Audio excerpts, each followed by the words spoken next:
There are stories that slip quietly into community life, stories that never make the headlines, never reach the courts, never find a voice.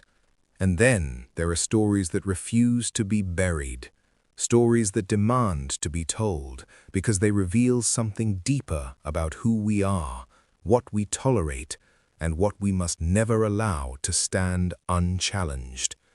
This is one of those stories. Before we begin, let me say this clearly. The names of Akushie's wife and children have been changed to protect their privacy. Their courage is real, their experience is real, their determination is real, but their identities deserve protection from the very forces that sought to harm them. All other names, roles, and events remain exactly as they appear in public court documents. Now, let us step into the truth. In a small English town, on the pitches of a youth football club, a family gave their time, their energy, their heart. They coached, they volunteered, they built friendships. They became part of the fabric of a community that promised belonging. But when wrongdoing surfaced, when a woman was harassed, when a family stood up for their rights, that promise was shattered. What followed was not a disagreement, it was not a misunderstanding, it was a sequence of actions so deliberate, so coordinated, and so reckless that it exposed the darker undercurrents of power, prejudice, and institutional failure. This series is not about victimhood, it is about resistance.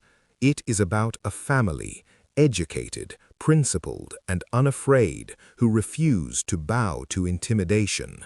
A family who understood the law, who understood their rights, and who understood that silence in the face of injustice is a luxury they could not afford. It is also a story of the individuals who chose to misuse their authority, men who held positions of trust, men who had a duty to protect children, families, and the integrity of their club, men who instead chose to protect themselves. Their actions are documented, their decisions are recorded, their conduct is a matter of public record. And so we will speak plainly.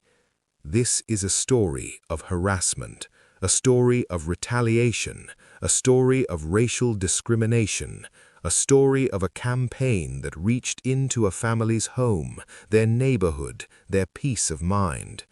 But it is also a story of strength, because when the pressure mounted, when the intimidation escalated, when the walls closed in, the Akushie family did not break. They stood firm, they documented every moment, they sought justice not through anger, but through clarity, discipline, and the unshakable conviction that no institution, no matter how small, has the right to trample on the dignity of a family. This is their account, told with precision, told with courage, told with the full weight of the truth. So, take a breath.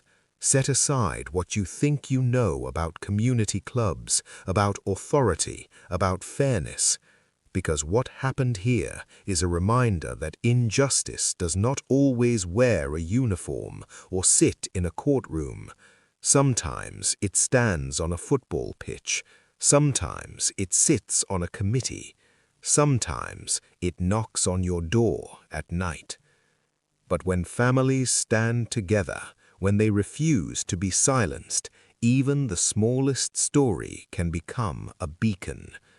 This is the Akushie case, and it begins now.